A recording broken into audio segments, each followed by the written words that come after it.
झारखंड का बजट पेश किया गया और बजट में एक चीज का इंतजार हर किसी को था कि मैया सम्मान योजना को लेकर कहा जा रहा था कि 17,000 करोड़ का प्रबंध करना राज्य सरकार के लिए एक चुनौती होगी। राज्य सरकार ने लगभग 13,000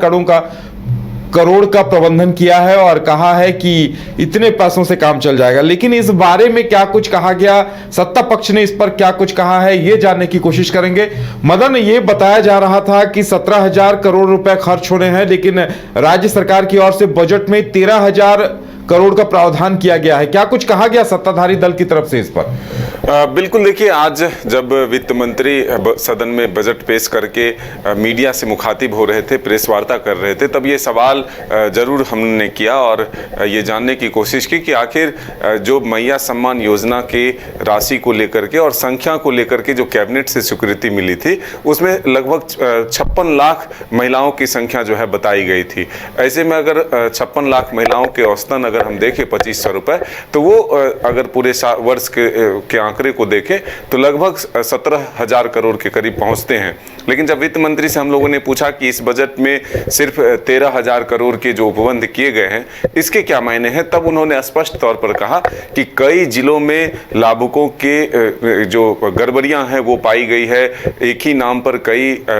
खाते जोड़े हुए हैं और उसमें जो है इस योजना का दुरुपयोग हो रहा है। तो ऐसे में वेरिफिकेशन जो जारी है, सत्यापन जो हो रहे हैं, इससे अगर आंकड़े बढ़ते हैं तो फिर हम लोग वित्तीय उपबंध करेंगे, आंकड़े बढ़ाएंगे। लेकिन अगर संख्या कम होते हैं तो फिर ये पर्याप्त है और इस राशि से जो है इस योजनाओं को चलाया जा सकता है। तो ऐसे में ये एक चीजें निकल कर आई कि अभी फिलहाल जो एक वेरिफिकेशन के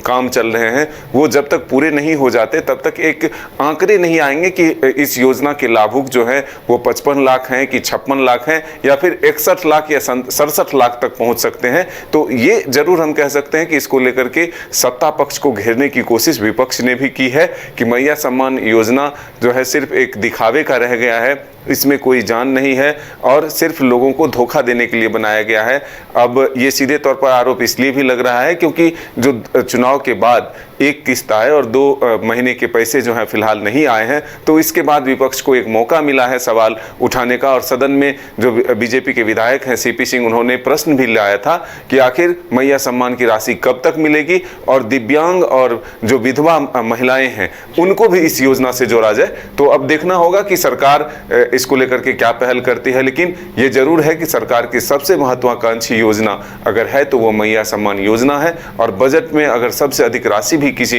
योजना के लिए आवंटित की गई है तो वो मैया सम्मान योजना की राशि है। बिल्कुल मदन, लेकिन एक बात कही जा सकती है कि देखिए 13,000 करोड़ का प्रावधान अगर कर दिया गया है तो फिलहाल तो मैया सम्मान योजना की राशि हर महीने मिलने वाली है और जिन लाभुकों को ये राशि मिल रही है उनके लिए काफी राहत भरी खबर होगी। बिल्कुल, देखिए, और इसी के बाद हम लोगों ने एक सवाल किया कि आखिर मैया सम्मान योजना की बात तो की सरकार ने, उसके राशि के उपबंध भी किए, लेकिन वही कांग्रेस की घोषणा में या फिर कहें तो इंडिया अलायंस की जो घोषणा में 450 रुपए सब्सिडी में गैस सिलेंडर दिए जाने का वादा था, वो कब तक पूरा होगा? तो इस पर उन्होंने स्पष्ट तौर पर कहा है कि 1 वर्ष और इंतजार करना होगा। यानी कि वित्तीय भार जो है मैया सम्मान योजना को लेकर के ज्यादा है सरकार पर, इसीलिए और योजनाओं को अभी फिलहाल समाहित नहीं किया गया है। ये जरूर कहते हैं वित्त मंत्री कि ये कांग्रेस की घोषणा है और हमने वादा किया है जनता से, तो हम 5 वर्ष जो हमारे हाथ में है वो उसमें कभी भी इसे हम लागू कर सकते हैं। जैसे आर्थिक स्थिति हमारी मजबूत होती जाएगी, हम उन योजनाओं को धरातल पर उतारते जाएंगे जो चुनाव के समय में हमने वादे किए हैं जनता से। तो अब देखना होगा कि मैया सम्मान योजना को लेकर के जो राशि आवंटित की गई है, क्या इससे महीने में जो तारीख तय हो या फिर 1 महीने या फिर अगले महीने जो है महिलाओं के खाते में मैया सम्मान की राशि पहुंचती है या नहीं। चलिए मदन, हमारे साथ जुड़ने के लिए, तमाम जानकारी देने के लिए आपका बहुत बहुत धन्यवाद। तो अब देखने वाली बात यह होगी कि विपक्ष इन तमाम मुद्दों पर क्या कुछ रिएक्शन देता है और सत्ता पक्ष इस पर जवाब क्या कुछ देता है।